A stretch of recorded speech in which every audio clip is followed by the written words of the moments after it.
So welcome everyone to our sessions on exploring together, navigating hybrid engagement. We are so happy and thrilled that you are all here. We're going to jump right into our session. So if you can go to the next slide, I'm just going to go through our agenda today. So we're going to give you a background on the hybrid initiative, an introduction on that. And then we're going to dive right into the topic of today, technology and equipment use and examples. So we're going to hear from a ton of folks today. We'll give a little bit of background on who they are. And afterwards, we're going to talk a little bit about procurement and technology, what opportunities you have to do that at your municipality. And then we'll talk a little bit about next steps, what we have going on in the initiative, and how you can stay in touch. So I just want to highlight our awesome project partners that will be sharing some of their experiences today. From the town of Dedham, Leon Goodwin, Sarah McDonald, Amanda Smith. From the town of Randolph, Michelle Tyler. And from the city of Framingham, Ala Abusala. So this is our MAPC Community Engagement Division.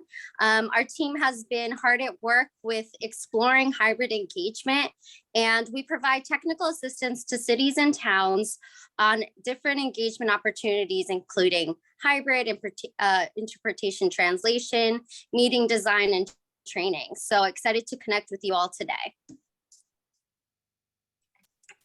So I just want to briefly go over our group agreements. We want to make sure we use I statements and share what we are each experiencing, as many others may have different technical experience and things that have worked for them. Using taking space and making space. So if you're asking a lot of questions, continue to do so, but notice if you want to provide a little bit of space for other people to ask questions. Using accessible language. I think this is a big one for today's session. As we're talking about technology, please limit acronyms and explain sort of in the chat what it is that you're talking about so other people can benefit from your knowledge. And then also be sure to ask questions and get clarification on language you might not know about.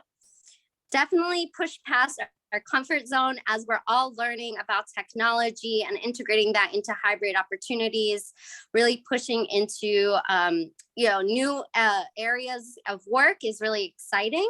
And then accepting and expecting lack of closure. So this is an ongoing conversation with our communities and all of you. And so asking people to just be open to that, and active participation. So we encourage you all to have your cameras on, to use the chat, to make comments, to use your emojis. If you support something or if you have questions, put it in the chat. We'll be answering questions throughout the session. So a little bit about our hybrid initiative. We did start this out in June of this year. We have 3 great project partners you'll meet today. And so far we've had 2 other workshops, one on hybrid engagement, one on facilitation and meeting design. And both of those recordings, PowerPoints, and summary of notes are on our hybrid engagement website that we can share with you all today. We've also hosted 2 focus groups with K through 12 teachers and university leaders, as well as cable access teams. And so by the end of the fall and into December, we're going to be having another technology session. We're hoping to have some site visits and hybrid events that we can actually test out. And then we'll have a workshop on policy in November that we'd love for you all to attend. Lastly, we have an online hybrid engagement toolkit that we're going to be developing that will be available for all of you. Carolina, would you like to run the poll now? Yes, that sounds great. So we'd love to hear who is in the room. And so we're going to launch a poll to see who is here with us today. So take it away, Emily. Great. So a poll should have popped up in front of you. It says who's in the room or who is in the room today. Which of these roles best describes you? Municipal staff, IT staff, municipal legal counsel, local cable access staff, elected officials, or other. So I'm going to give you a couple more seconds to fill that out. I see about 80% of you have filled it out. So if a couple more of you could fill that out, that would be great. And I'll end the poll in 2 seconds. All right, I'm going to end the poll and show you the results.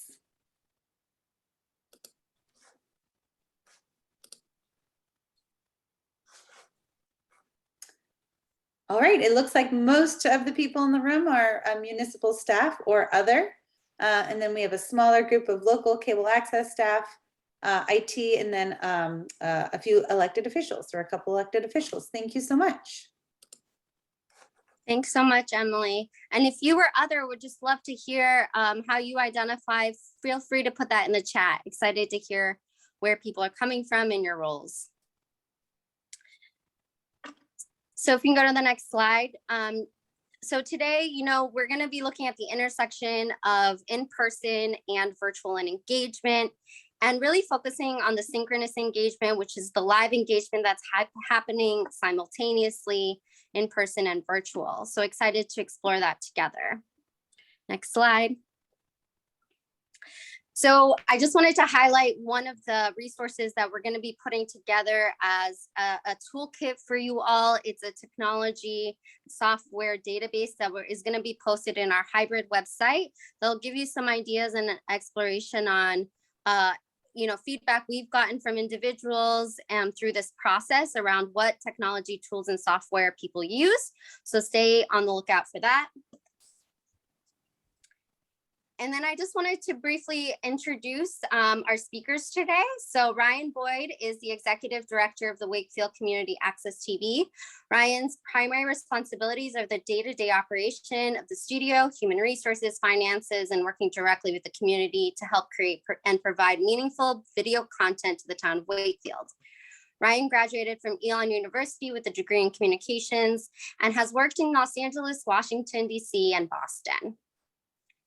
Ian McDermott is the Chief Engineer and Operations Manager. He maintains the equipment and transmission services so that members can spend their time creating programming they are passionate about and seeing it on television with their friends and family.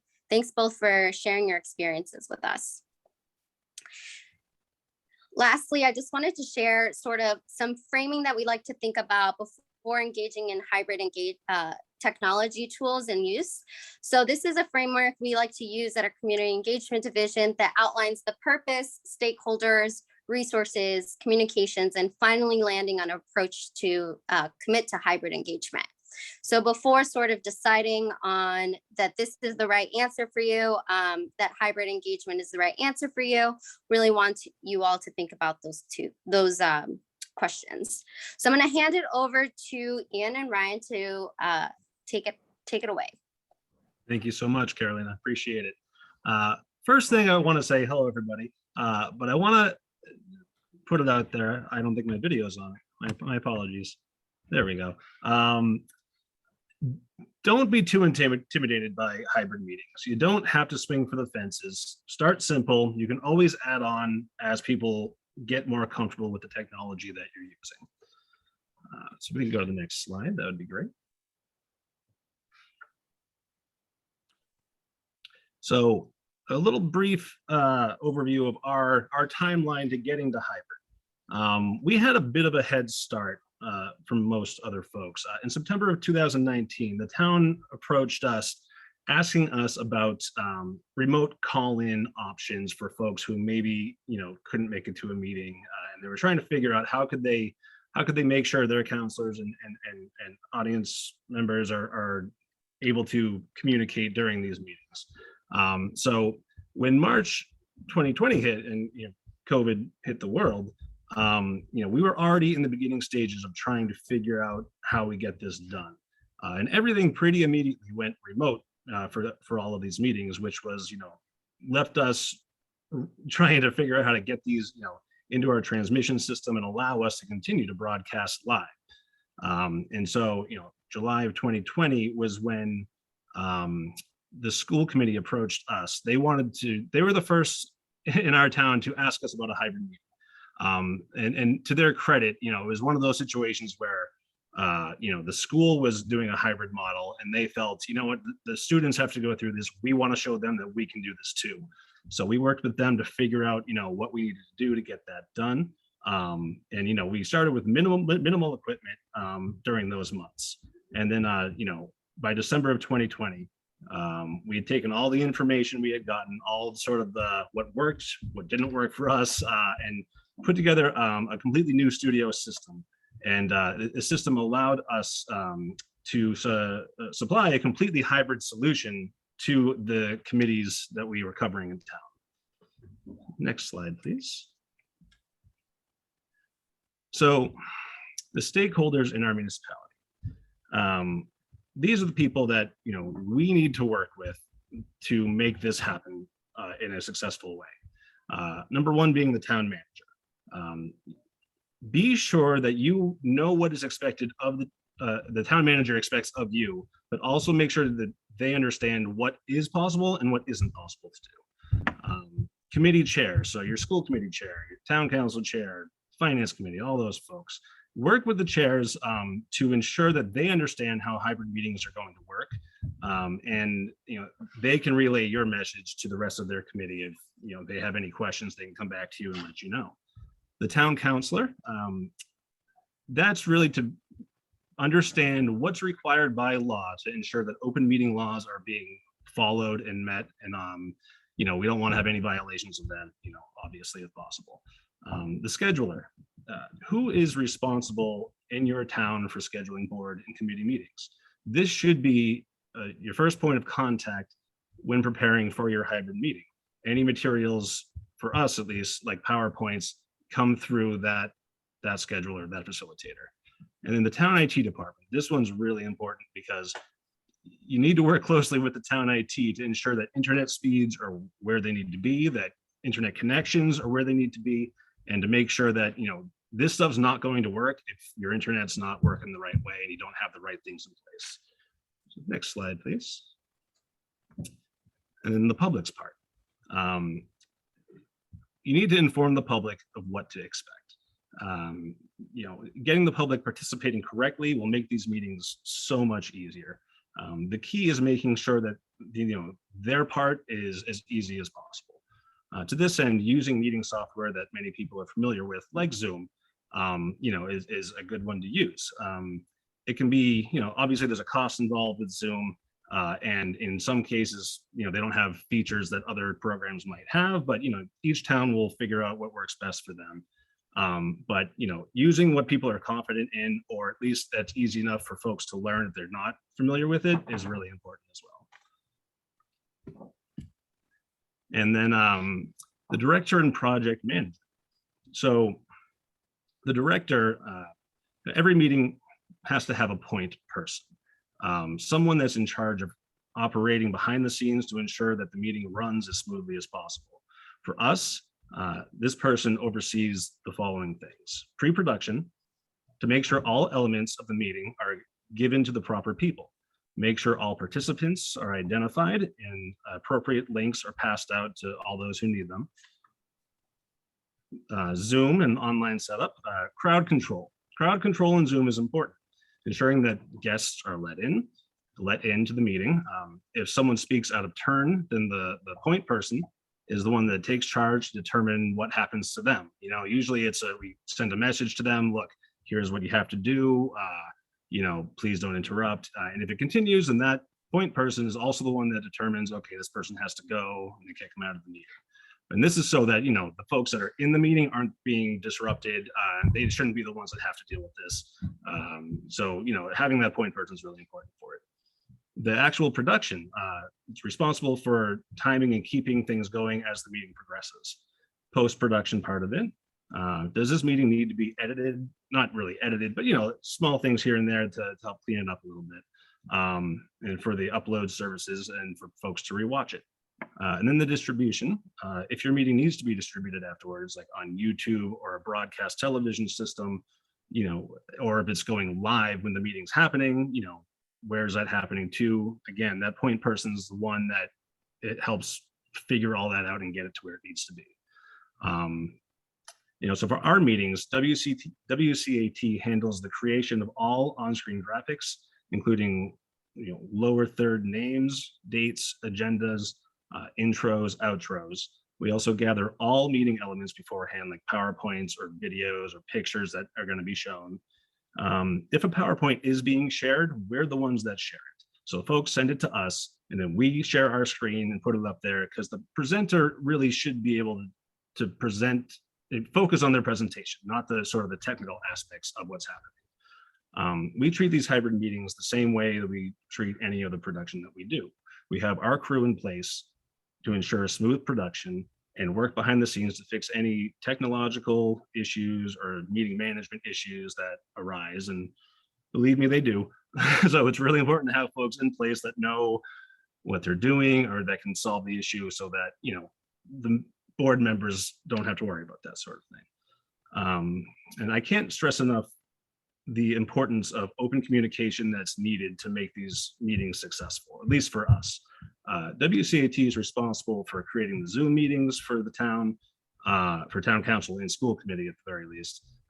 It ensures that we have the host rights to the meeting and full control of all the settings and everything that's going into it.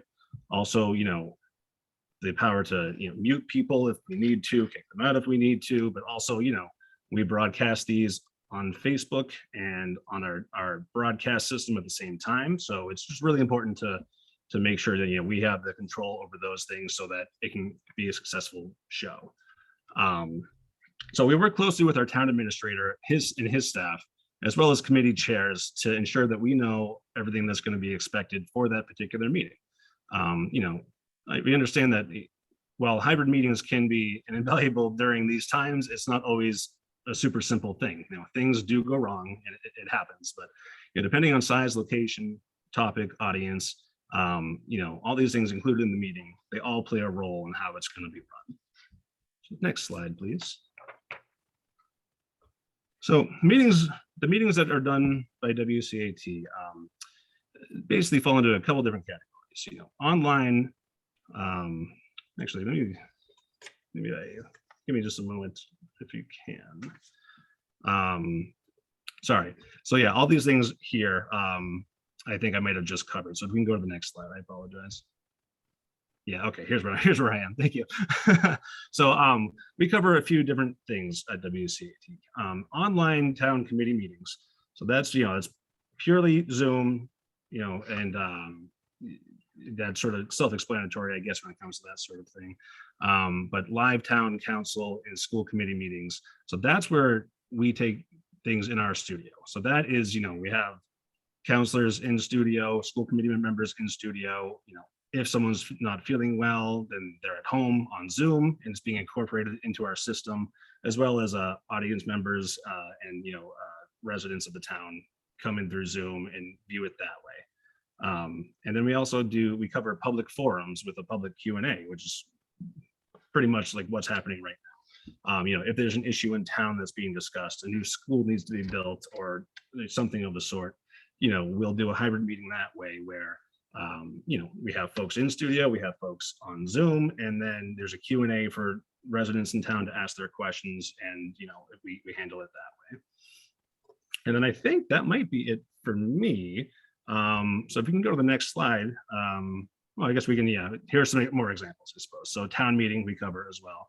But I will hand this off to Ian, because I think it's time for him to talk about his technology and how it all works behind the scenes. All right, thanks, Ryan. Everybody can hear me well, yep? Okay, I'm going to assume so. So we've now got, committee meetings. These are the types of meetings that Ryan was talking about that we do. So Ryan talked about everything that we've dealt with people. Now I'm going to talk about the other half of it that nobody likes, dealing with machinery. And we know that's always much more difficult. So being successful with the technology and hybrid meetings. Pre-production. The 3 W's. Pre-production, it will save you so many potential problems that will later crop up at the meeting that you may not have time to solve because you've got 5 minutes before the meeting starting, and all of a sudden, oh, wait a minute, we didn't know about that. PowerPoints arriving is a big one. So when is your meeting? Computer networks have travel times just like we do in our cars going to work. There are congestion times just like highways, and they actually mimic the way highways go as well. After work, at lunchtime, in the morning. These are all times that if you're going to have a meeting near those areas, make sure you check that your network is able to handle the load of a hybrid meeting. Make sure you also have the ability of resources when needed at that time. You know, do you need an IT person there? Check that the IT department can supply you a person when you need it. They may have something else going on that you don't know about. Next is where are you hosting? What is the internet capability of your location, specifically the building? Also, the space that you're hosting in, the meeting room. Does it have an old HVAC system that's really noisy? You know, just because you don't hear it doesn't mean a microphone won't hear it. And lastly, what is the purpose of the meeting? This will dictate the technology that you need to have in place to make your meeting the best that you can have. You know, do you need additional sound and video support because it's a very large meeting space? You know, do you need multiple language or ADA support because you're dealing with a large group of people that populate those areas? You know, and do you need additional presentation devices or services? You know, a lot of people use different online services for presenting PowerPoints or things like that, such as the polls in Zoom. All of these things you need to know before you even start considering a meeting. All right, we'll go to the next slide, please. The internet ate my meeting. I think all of us remember this from back in school when it was our dog. A lot of times I think I wish it was a dog instead of the internet. So again, like the automobile traffic, the internet slows down. It can jam up during the peak hours, and all of us just have to, unfortunately, push through it in cases. So make sure that your meeting times are in a good area that has low traffic hours, or have your IT department tell you what the expectation is for the time that your meeting is going to be. The meeting number of participants in a meeting can also affect the data load that's coming in. You may only be one person in your facility, but if you've got another 15 people that are going to present on your meeting and your pipe coming into your building is not able to handle that much data coming in, that will cause problems as well. And as well, people who are at home. You know, I'm sure we've had many a times where a counselor or a school committee member was at home, or they were in their car out with their family, and they sit in their car because they have to get on the meeting. Their phone was in a spotty neighborhood. All of a sudden they die and they kick out. Now we've got a problem there waiting for them to come back. What is the network quality at your location? You know, this is a big one because none of us think what happens past that little jack in the wall, that little Ethernet cord. We always think that you plug it in, hey, everything works. It's not really the same case, as many of the IT people on here will know. Buildings have varying types of systems in place, everything from Ethernet Cat5 to Cat5e to Cat6 to Cat7. These are all indicators of different types of speed capabilities of the cable. Most new facilities that are being made are Cat6 or Cat7. Most old facilities are Cat5.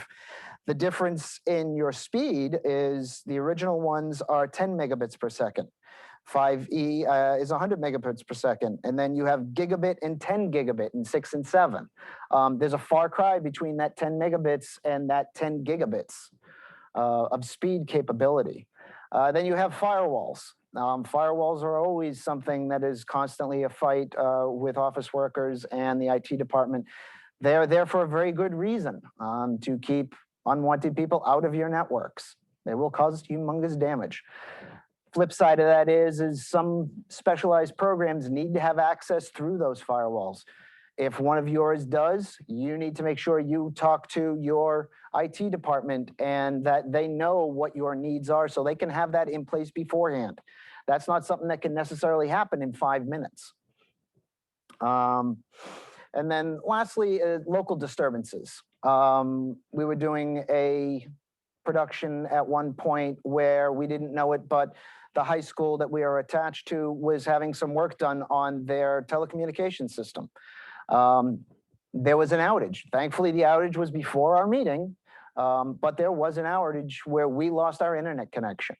What do you have in the way of a backup for that? Or if you don't have a backup, what is your plan to communicate to your attendees that you'll have to wait a bit for the meeting to start? These are all things that, though they don't happen frequently, when they do happen, it's good for you to have something in place in the back of your mind or in the back of the folder of what are you going to do? So we'll go to the next slide.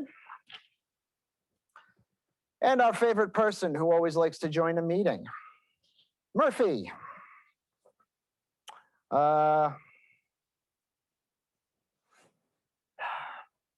With the number of computers, the network middlemen, and the internet itself involved, something will hiccup.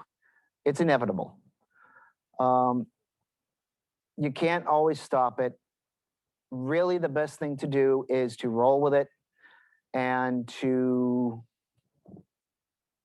get over it quickly and move on with your meeting. It's not great, it's not easy, but it does happen. To this end, take your time if you have a problem or you run into an issue and to fix it right. For us, we had a situation where the school committee was having their meeting, and 5 minutes before the meeting, one of our Zoom computers had a power freeze, and the computer froze up, and there was nothing we could do about it. What we should have done was to pause the meeting, reset the whole system. The meeting would have been 10 minutes delayed for that, but it would have fixed the problem. Instead, we tried to push through with it, and it was not a pleasant meeting. We had audio issues and feedback issues, and the Zoom link was jumping in and out. Take the time to fix it right. Also, this is where the meeting liaison is very important. People are more accepting of these problems if they know what's going on and that you've given them the situation and told them what the corrections are. And how long it will realistically be before the meeting continues.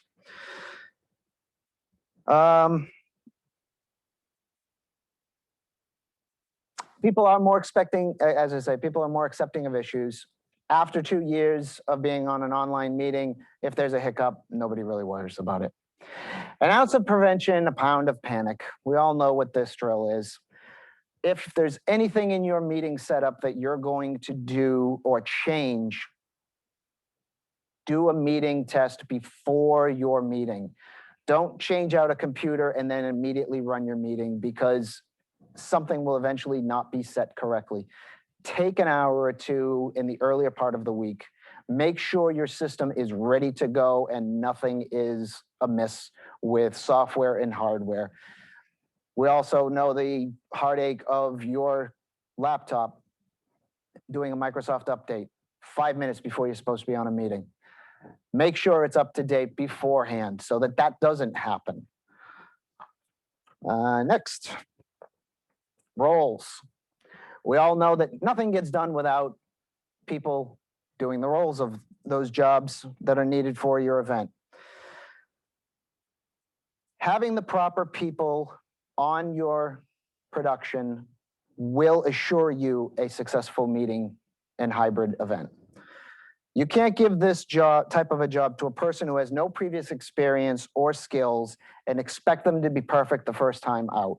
It just won't happen. There's too many things involved in trying to do a hybrid meeting with the computers and the cameras and microphones and PowerPoint and network connections to try to have, the guy in the office who's got the most computer skills, who happens to also play video games, thinking he can handle it all. It's not possible. You need people with specialized skills, project managers, technical audio-visual people, people who know how to run cameras, who know about sound so that everybody sounds clear and that everybody can see what's going on, that that when the PowerPoint goes up, it's going to look clear.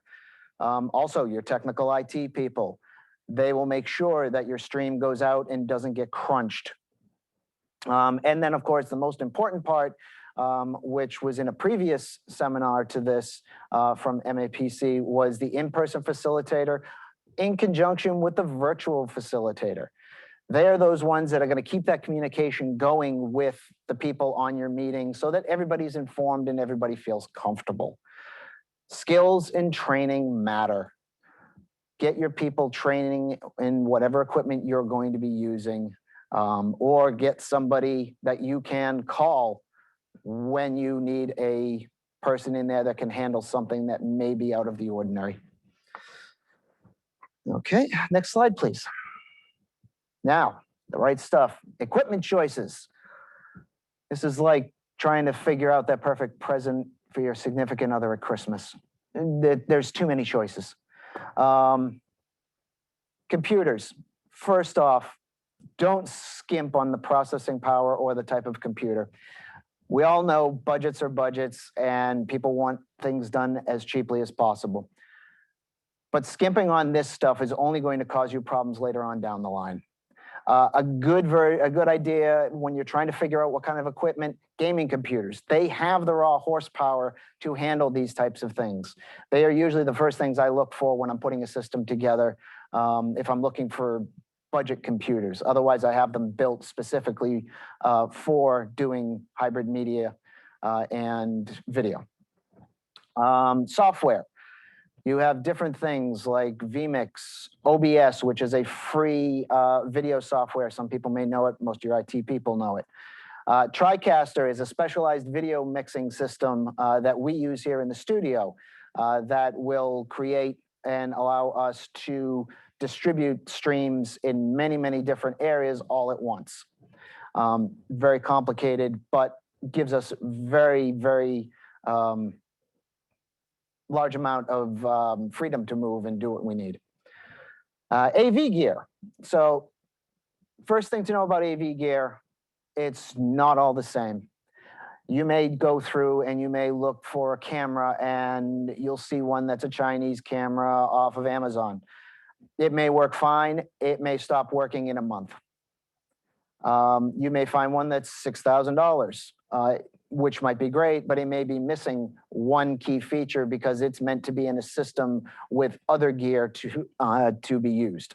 So that one key feature may be what you need, it doesn't have. Lighting as well, whatever meeting space you're going to be in, make sure you know that the lighting is going to be sufficient for a camera. It might be fine for you guys to sit down and talk face to face in a facility, might not be great for a camera. Do you need projection or additional screens? Mics. You know, I'm sitting here, I have a microphone on me, I have one in front of me. You may be in a situation where you only have one microphone for 2 or 3 people. How is that going to work? What is that going to sound like? Do you need more? Do you need to put an audio mixer in as well? These things, we'll talk about the different sizing of systems. Cameras, you've got Owls, you've got Ptz cameras, Ndi Enabled Cameras, which is a network device interface, which is a new type of video over IP. And then custom or box systems. Maybe your facility just wants to have somebody come in, install a turnkey system, and be done with it. There's one from Via by Kramer. There's Sonic Clear. There's a number of them out there. Look and see if that might be something that you want to do instead of trying to build your own. Meeting space. Not every room works for hybrid. Know the room, make sure it works for you. Next. Setups. So we have level 1, level 2, level 3. These are all basic complexities that you'll find based on the type of meeting you want. Let's go to level 1. So for level 1, it's usually a small subcommittee meeting, maybe 2 to 4 people in the room with online participants. You'd need a laptop, a TV, or a projector, a camera with audio pickup, perhaps an Owl camera. But it's a pretty simple setup. Let's go to level 2, please. Level 2, we have example uses for the level 2 would be the town and the city council meetings, planning boards, town committees in general. This is where you've got maybe a 20 to 40 foot room, conference room with 4 to 10 people in it. You're gonna need more microphones. That means you're also gonna need an audio mixer and a way of patching that into the laptop and bring it into Zoom. Usually you're gonna need 2 laptops for this, one for the meeting for Zoom, which we use, or for whatever software you're using to create the hybrid portion of your meeting, and one for PowerPoint to present to people both online and in the meeting.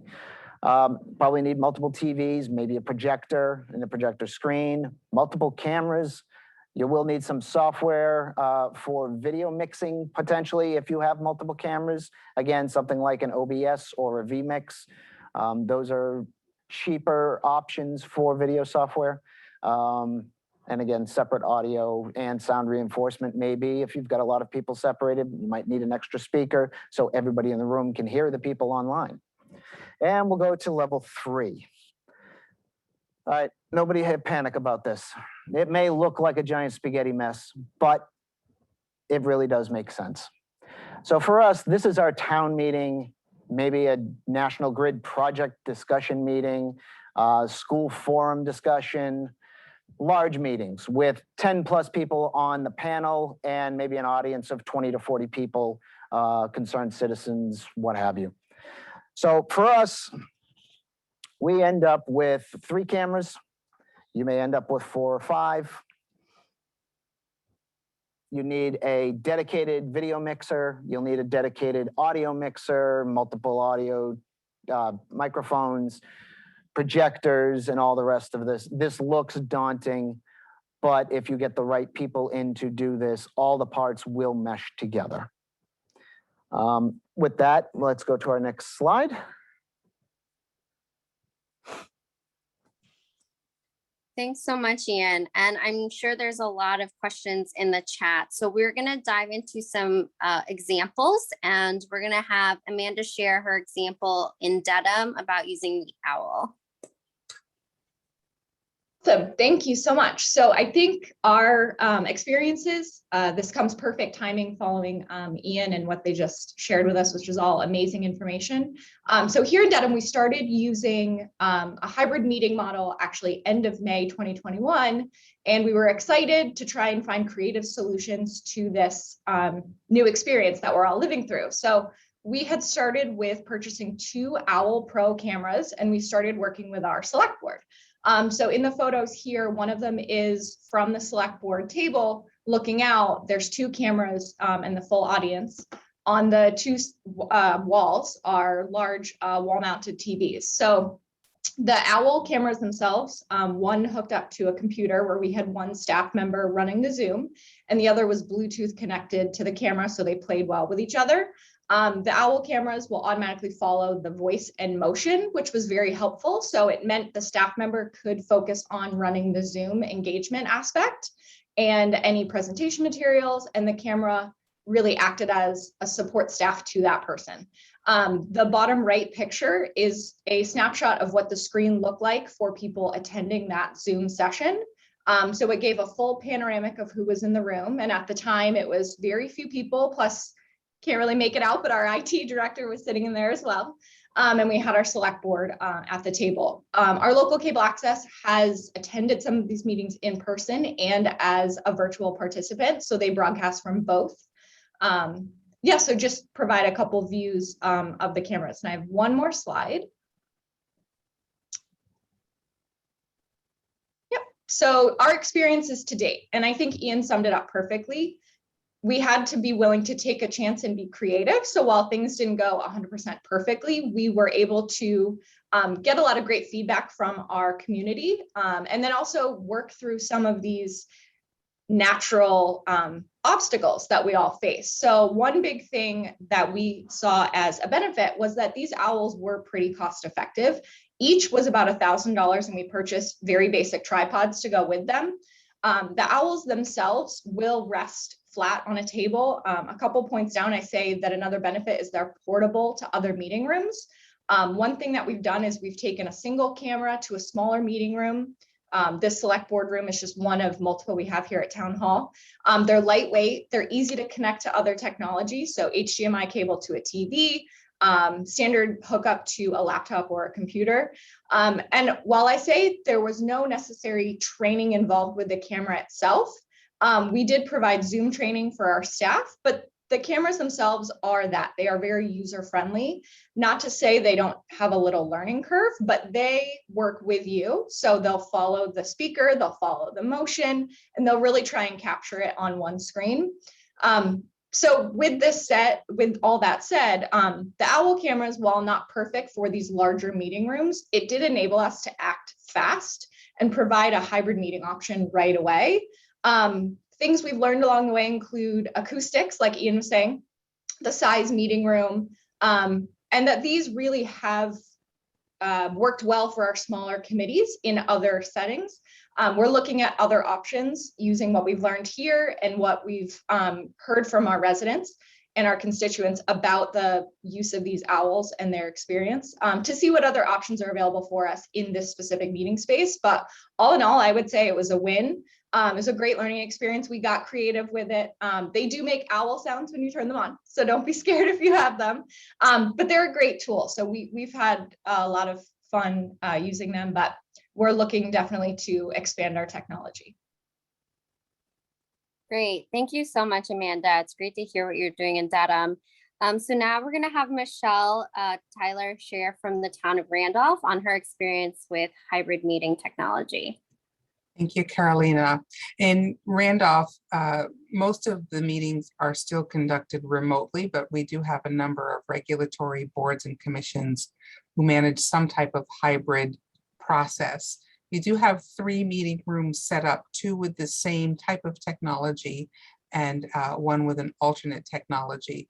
For the hybrid meetings, it's focused on the middle and the bottom, which are panoramic views of our Washington and Lincoln meeting rooms. And in those, we have 85-inch interactive touch screen monitors so that they can be useful for in-person meetings only, which again they can operate as a whiteboard, as a touch screen. They have USB ports, so they're basically a smart TV/computer. We do use a wireless speaker microphone, which I kind of was chuckling at some of Ian's comments because it's like, yep, had that problem, yep, had that problem. We have had a number of challenges with wireless speakers, microphones. The current version that we have, a Yamaha, seems to be functional. We do have a Ptz camera, and for those like me who had to learn what Ptz meant yesterday, it means pan, tilt, zoom. So that camera it specifically finds a user when we log in, but then we can override it and move it around the room to either zoom in on a speaker or something specific. It does have a wireless keyboard set up so that I can access PowerPoints, town files, anything on our network. It's directly connected to our network, or I can use a flash drive for USB. In those 2 rooms, they're not set up ideally, and I have to be honest about that. They're not set up ideally for any in-person participation significantly, but because we have not really had that, it's not been an issue. The top screen, I know it's hard to see, that is our town council chambers. They've only been meeting remotely. And some of the technology in this room was set up well prior to COVID, and that's because our cable access television supports those meetings by airing them live on cable TV as well as simultaneously via Facebook. So there were already some camera setups in that room, but we have added, again, an 85-inch interactive touchscreen monitor, as well as a separate monitor just based on the room setup that would allow all 9 members of the council to see what's on screen. The sound in this room is hardwired into an audio cabinet, again, that our cable access television providers manage and monitor from a separate room, and they manage camera views as well as all of the audio.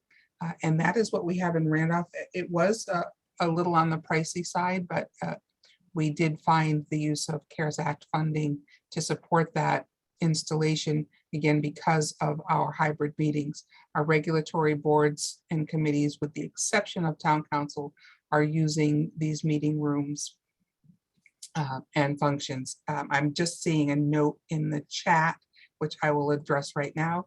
The name of the product, and I will actually put it in the chat. It is a touch view interactive panel with an interactive PC module system and Logitech camera, but I will type that in the chat so anyone else can access it. And I believe I also have a price quote from a vendor, so I can put that in as well. Thank you. Thank you so much, Michelle. It's great to see what you're doing. Feel free to put any more questions in the chat, and I think that price point will be really helpful for people. So Allah is going to share a little bit of what they're doing in Framingham and what setups they have. Thanks, Carolina. So in Framingham, we're still mostly remote with the exception of the regulatory boards and city council, who are doing hybrid meetings. One of our biggest challenges is space. Our city hall is very tight. We only have 3 accessible spaces where we can host public meetings, one of them being the city council chamber, and they meet sometimes 3 times a month. We have a Blondie room that's also already been equipped with projectors and mics and cameras. And then the third space is this one, which is called the executive conference room.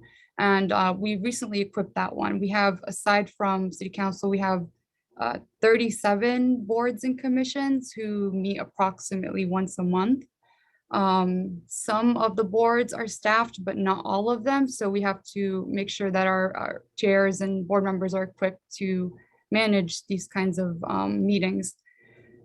So there were a lot of gaps when we started, like everyone else. And I think Ryan and Ian touched on a lot of really great points, like the setup, how important that is, and having like a central point of contact. The challenges we experienced was supporting the board and commissions with logistics and managing Zoom licenses and making sure we don't, issue 2 or 3 to the same people and overlap with the meetings. So we we decided to use CARES Act funds to hire a Zoom administrator who works part-time as a consultant. And working with her, we created a new process and tried to take away the challenges that some of the board members we were learning were facing. So since she's been on, she's supported over 600 virtual meetings.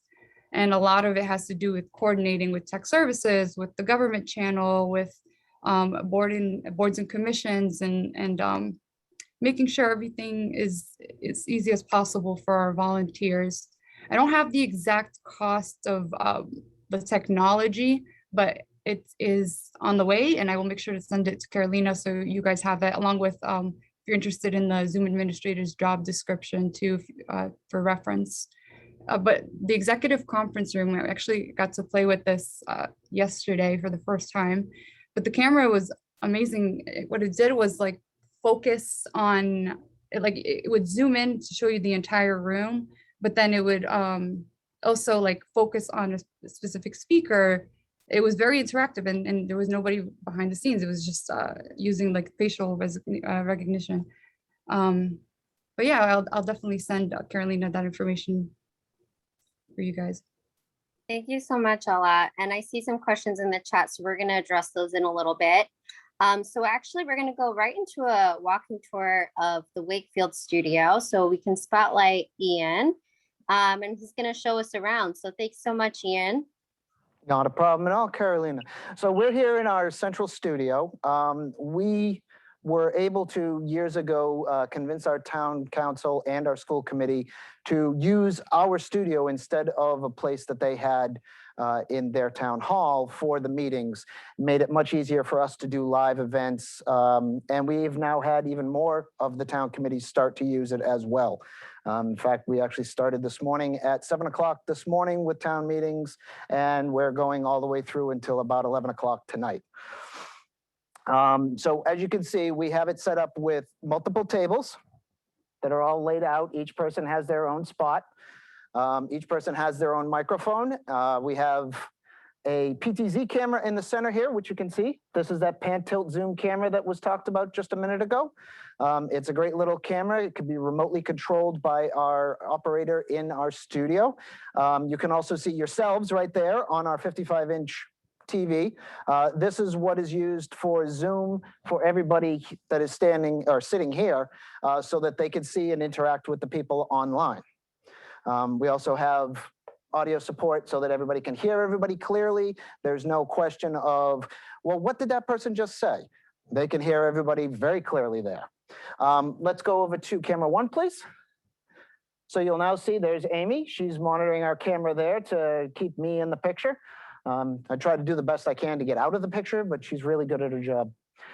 You also have here, we have a projector. The projector and the TV are actually 2 separate sources. So we can switch these two to have a PowerPoint up there and have the Zoom here, or vice versa, should we need to. And of course, I'm sure everybody's wondering what it takes to be able to do and control all of this stuff. So if we'll go to camera 2, please. There's Adam in our control room. And that's a lot of buttons and screens. So we have our TriCaster, which Adam is currently working on. We have a PowerPoint computer right next to him. And then there are 2 Zoom Macintoshes that handle 2 accounts of Zoom so that we can feed those in and show that when we're broadcasting. Come back to me if you would. Excellent. So that's pretty much our setup for this. We do 5 or 6 meetings a day, not a day, but 5 or 6 meetings a week in here doing this. And we've tried to make sure that the town can still conduct its business without having all of these difficulties going on that so many of us are running into. So that's that. So we'll go to the last slide and then we'll take the questions. Don't panic. Okay. First and foremost, I want to tell everybody here, don't panic. You can do this. Okay. Secondly, dot your T's and cross your I's. Yeah, I know, nothing's perfect. Accept the glitches for what they are, overcome them, and move on. The next part is get help. Don't be afraid of looking for help in your town or departments, other people that may know about this stuff that can help you to assemble whatever it is that you need, whether it's your IT department, whether it's your community access station, or it's even somebody else in your department who is a equipment nut. Ask everybody. Don't be afraid to ask anybody. And also know when it's time for you to call in professionals. Maybe you just need to hire somebody to do that big 1 meeting that you have a year. Don't be afraid to look at that option as well. And lastly, I have to stress it, and I cannot stress it enough, equipment matters. You know, you've got to have the equipment that's going to work for what you're going to set up. The owls are great. They're very easy to use. If that's all you need, don't go crazy looking for all sorts of other stuff. Get what's gonna work for you. And with that, we'll take questions. Great. Thank you so much, everyone. This has been really instrumental, I think, for myself and others here. So show them some love in the chat and through emojis. And I do see some questions coming in. I'm going to start off with the first one. I think this is a good one from Matt. Are there effective ways to share in-person video with a PowerPoint presentation simultaneously through Zoom and Teams? So anybody who wants to answer that question from our panel and group, that'd be great. I will tell you that we can, before we started doing this whole thing here in the studio, we had a camera that would plug into a USB encoder that would go into a Macintosh or a PC, and that just became our direct source into Zoom. And then we used Zoom to present the PowerPoint. And of course, you also have your little thumbnail, so you would then have both people in it. Great, thank you so much. One question Katrina brought up was at board meetings. So she has this very special case where she's leading board meetings that include a public meeting with no IT staff and one planner. And the planner is really focused on the content. So what do you say to her? What advice can you give her on how she should run her meeting?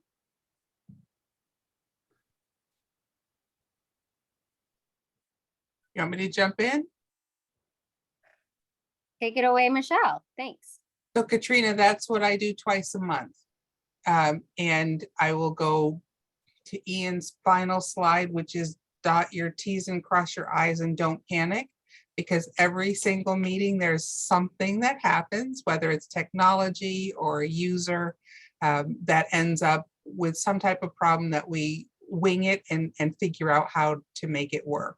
So yes, there's only me as the planner. I have 2 board members that come into the meeting and 3 board members that operate via Zoom, and all applicants and public participants are via Zoom. And I do have a recording secretary, luckily, who's also operating by Zoom. So it's a slow process, and it's lots of, please hold on, I need to move this person into a meeting. We do operate the meetings via webinar rather than meetings, so that there's no chat, and that the board members are panelists, and they're the only ones on screen unless we've asked the applicant to become a panelist for presentation, or during public comment section to have anyone making a public comment to then appear as a panelist and then move back into attendee. If you want other specific details, I'll put my email in the chat and feel free to reach out to me. But it really is a don't panic, and something will go wrong. And I think Ian or the other gentleman mentioned, people are used to the problems now and they're a lot more tolerant of it. And we get through it. And if I Thank could you just so add on much. to Michelle's statement there, which was really good. Simplicity and managing expectations, which I'm sure she has dealt with repeatedly.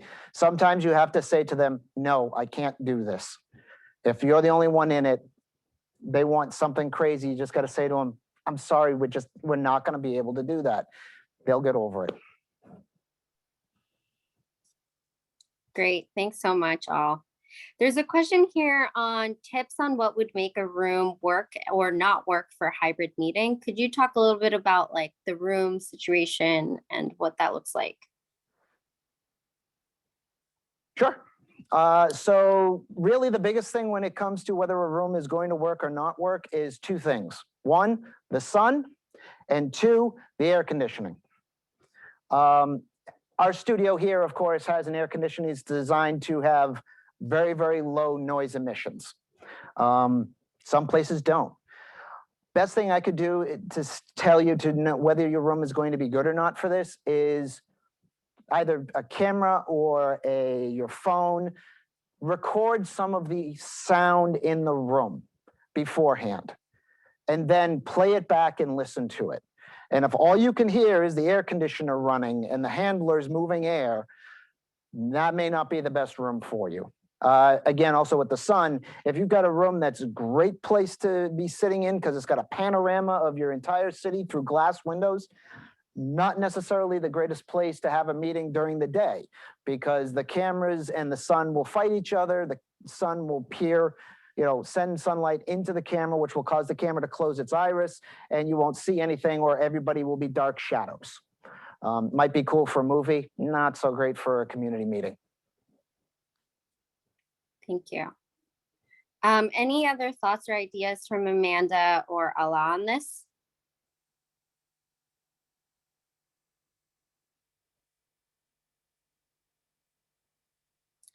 Feel free to chime in. Yeah, I was just going to say, sort of echoing what everybody has said, simplicity sort of on our end has worked best. And then just being honest with our constituents and our residents that we're learning as we go. Technology has failed us all at one point. So it's really allowed us to have that basic level of comfort with one another and show a little bit of patience. And then, it's become a collaboration where we feel like we're working together to come to a solution that works for this community. And it's, reestablishing relationships and building new ones. So it's been not without its headaches, but it's been positive throughout. So. Yeah, I'd echo previous speakers and Amanda. Yeah, I think everyone knows that this is a learning process for all. And I think just communicating whenever you're having challenges and just, you know, also learning from the challenges that you have experienced so you can go back and try to address those in advance. Thank you both. There's a question here from Melinda. This is for Ryan Boyd. Is there a municipal policy regarding decisions about disruptive behavior? Do you confer with moderator and meeting chairs about this? Yeah, it's a great question. I typed a comment, a reply in there, but I think it's important for everyone to know it as well. So what we do is, you know, we talk to our committee chairs ahead of time. They usually know if there's something, a topic on the agenda that's going to cause a stir with folks. And so, you know, they'll let us know, look, this person's disrupting us. They've done it multiple times. They need to leave this now. And so what we'll do is, you know, if someone disrupts, we mute them. We send them a note. We say, look, there's a time and a place to speak your piece on this. You know, you're not doing it the right way. If you continue to do this, you will be kicked out of this meeting. We don't feel we don't have the authority necessarily, I don't think, to kick someone out just because. We wait for, you know, the chair of that committee to let us know, look, we've had enough of this now. This person has to go, and then that's when we'll kick them out of a meeting. Whether or not there's a town policy on that, I personally am not quite sure. I trust that the committee chairs know well enough what they should and should not be doing, so we take their orders from them on what, you know, how that should happen or if that should happen. Great. Thank you so much, Ryan. And if folks have other questions, feel free to put them in the chat. We'll be watching, and our panelists and speakers will be able to reply to those in the chat. And if we don't, we can reply afterwards. So we can go ahead and share the screen. We're going to go into our second part of our workshop, which is going to be talking about technology and procurement. So we wanted to know in the chat if you've ever had to procure technology for your city or town, and if you have, and what has that looked like for you? So feel free to comment in the chat. What has that looked like? If you've had any challenges, and if you've had to procure that. So while we're doing that, we're going to go ahead and introduce Kelsey and Brian. Kelsey is the Procurement Services Manager at the Metropolitan Area Planning Council, and Brian Luther is the Municipal Services Specialist too, who's been helping cities and towns with a lot of their procurement needs. So I'm going to hand it over to them to present on how to procure technology and software in your city or town. Hi, everybody. Thanks for having us. So I'm going to start us off. Broad spectrum, if you're spending money in general, especially given that it's public money or state money or however it is, you are subject to procurement law. Typically, if it's a good or service, that will fall under 30B.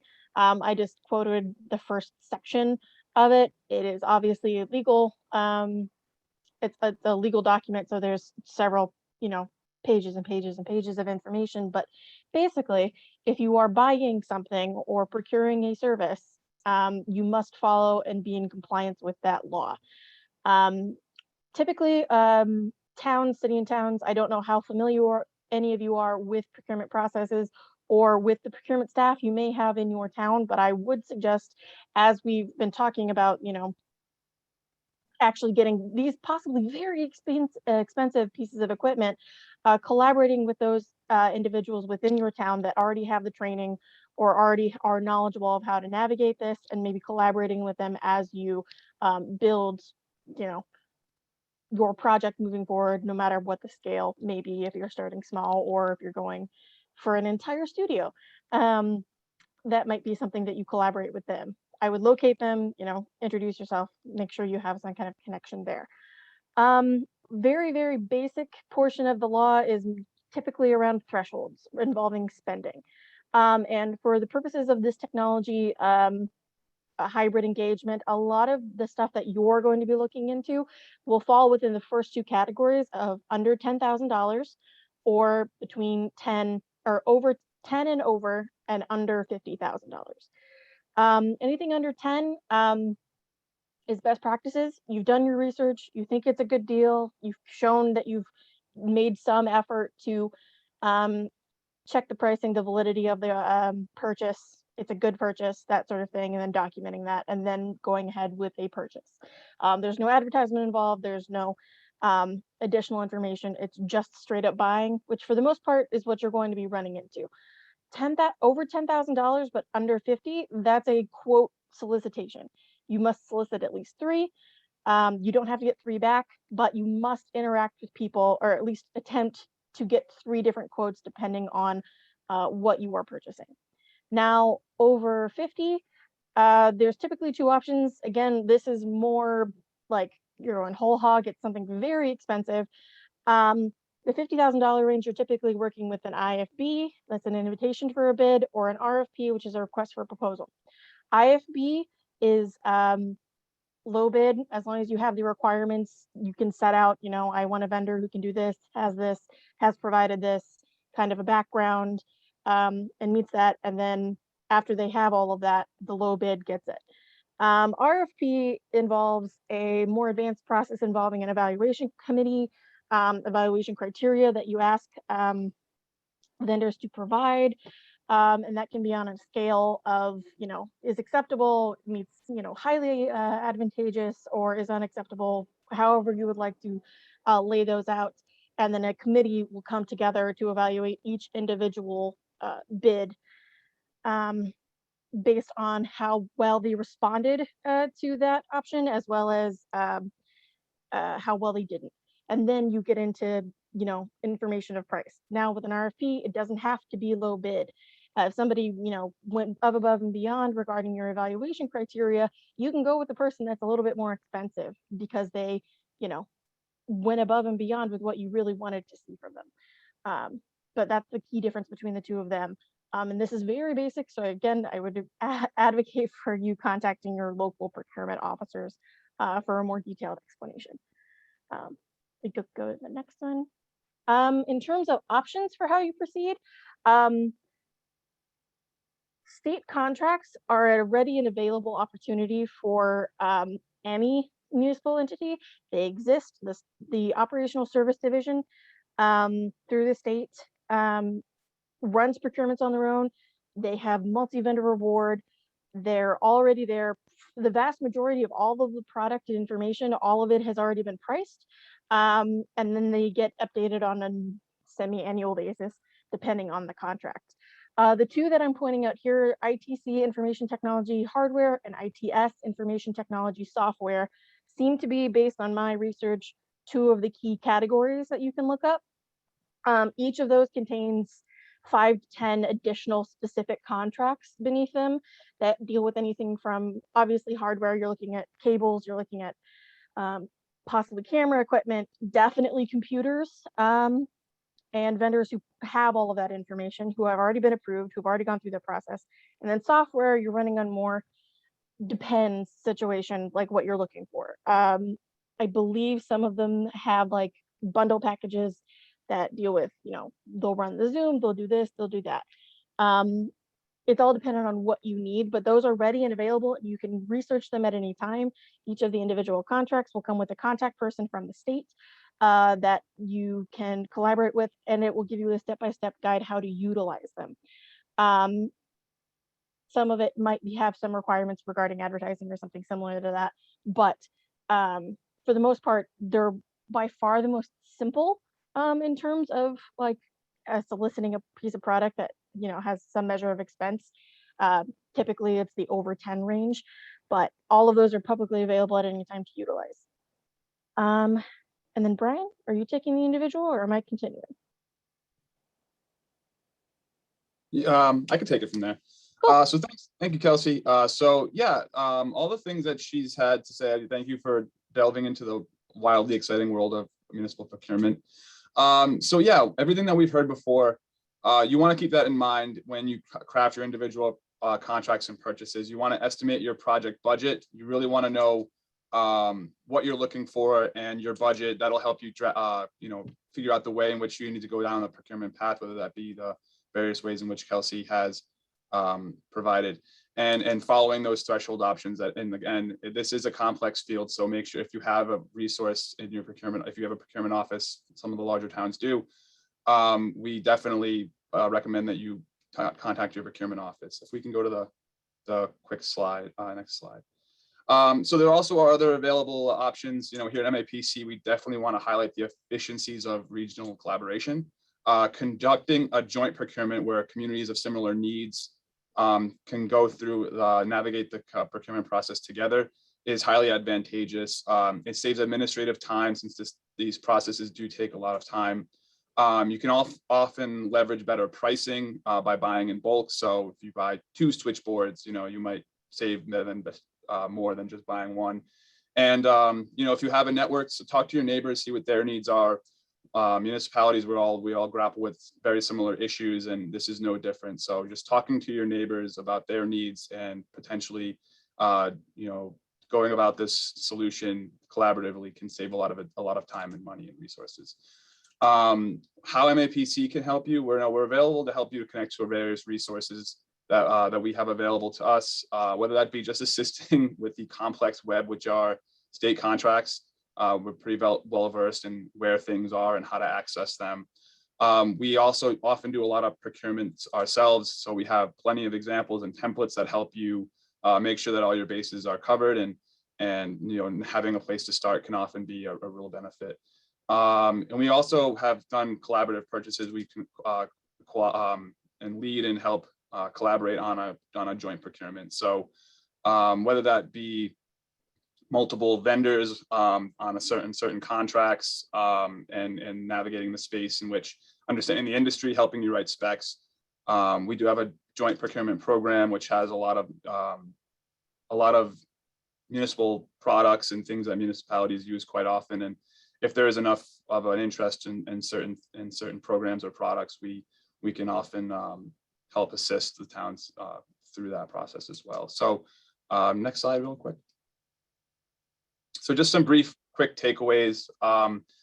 Definitely work with your admin, and if you're lucky enough to have a potential procurement staff, work with them to really draft clear specifications, understand your needs, and to help do you know, industry research and understand what available products are out there, what fits your needs, and what's going to work best for you. Know your budget for the products you're looking to purchase and the system that you need. You know, you might not need a level 3 system if you're only hosting very small meetings that have limited hybrid interaction. So know your budget and make sure you know what you can spend. That also, you know, making that clear to potential vendors can provide more accurate quotes, and you'll end up with solutions that fit your budget. That also helps you know exactly what procurement pathway you need to take. And then third, commit to the process. Even though public procurement can be burdensome, if you commit to the process and conduct it, you know, correctly, you'll end up with a solution that's perfect for you and your community and really helps your residents access these meetings. So that's it for me. I'm happy to take some questions. Awesome. Thank you, Brian. Thank you, Kelsey. So we don't have any questions in the chat. So if you do have a question that you would like to ask about procurement for Kelsey or Brian, please do drop that into the chat. But since we don't have any questions, I believe we do have a tech-related poll. So Emily, would you be willing to launch that poll for all of us? And hopefully that will inspire some additional questions for everyone.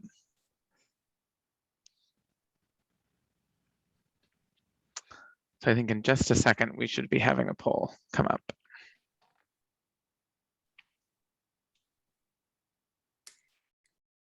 Christian, can you see the poll? I can't. So if you would be willing to facilitate it, that would be great. Excellent.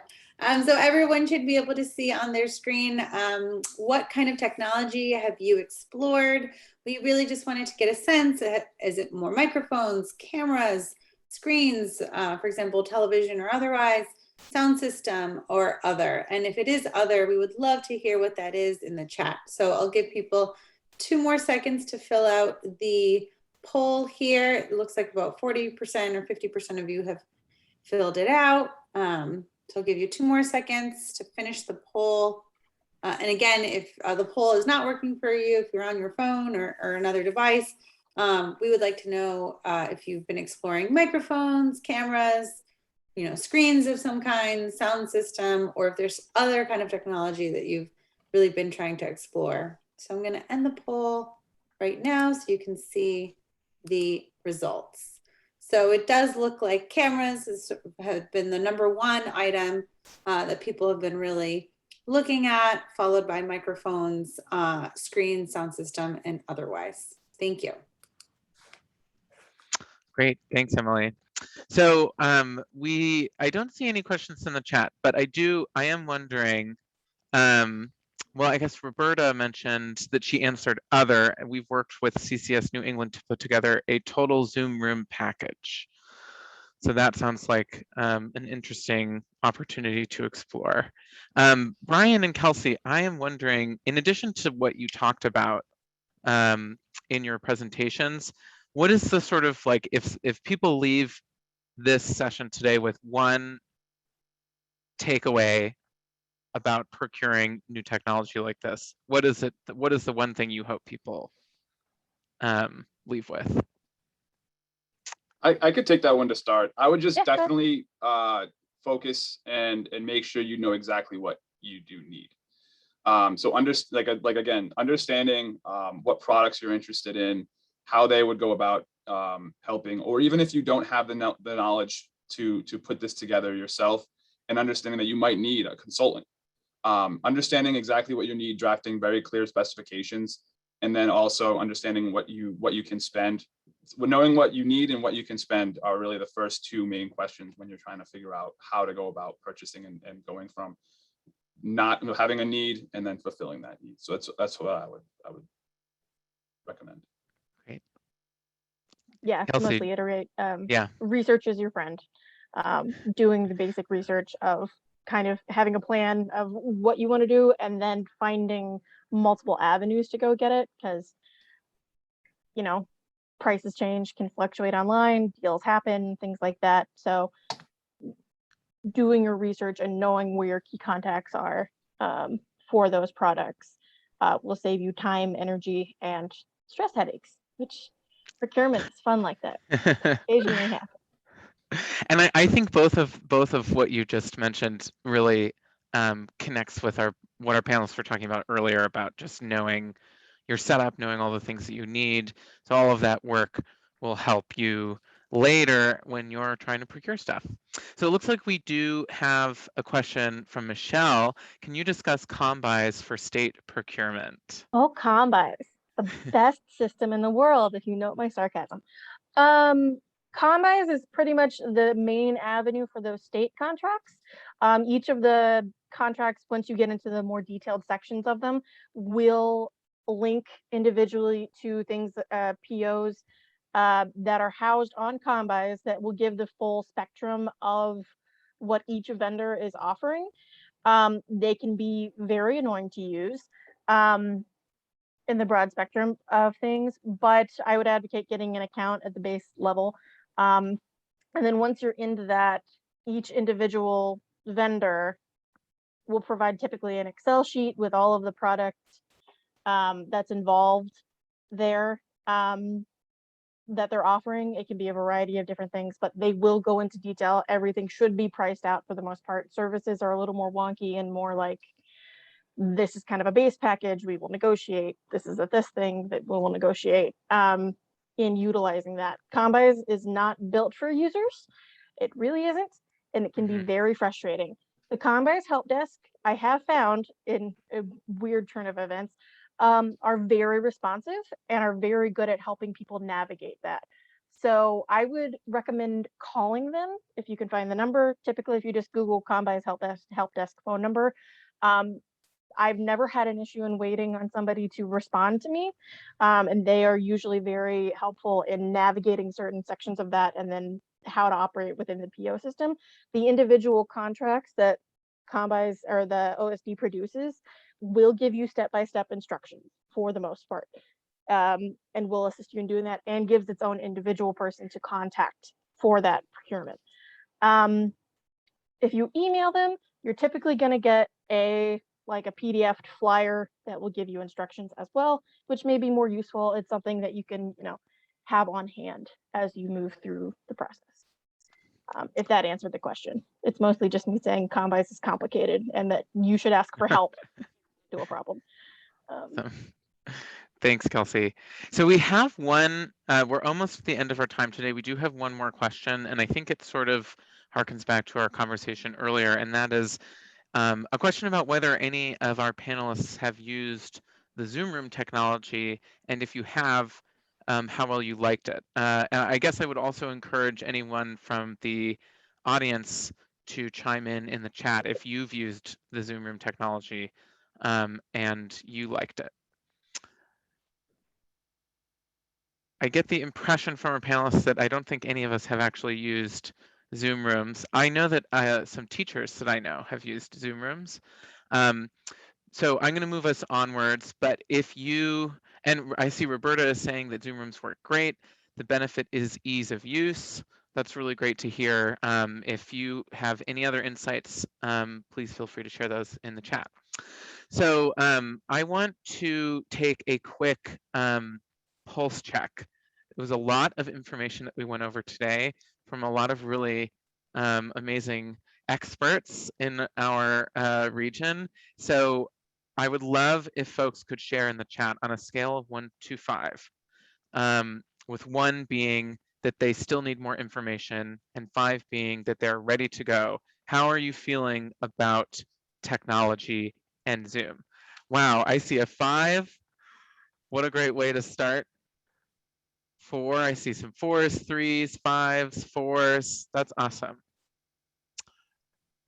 I don't envy some folks who are in the position of trying to outfit their own meeting rooms. I think I probably, even though I'm part of this, feel like a 3 if I had to do that. So I sympathize.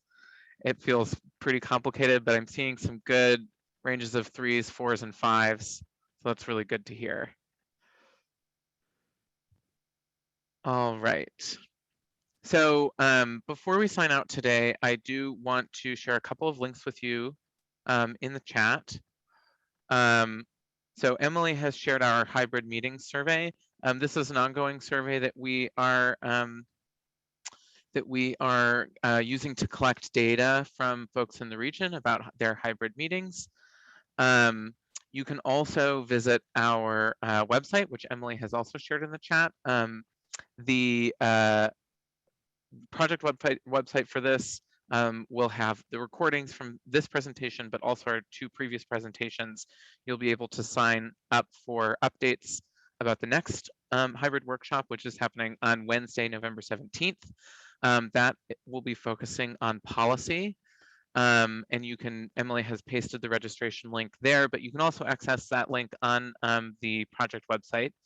And then in addition, on the project website, you'll be able to access other resources that the engagement team is producing that may be relevant to your work, hybrid or not.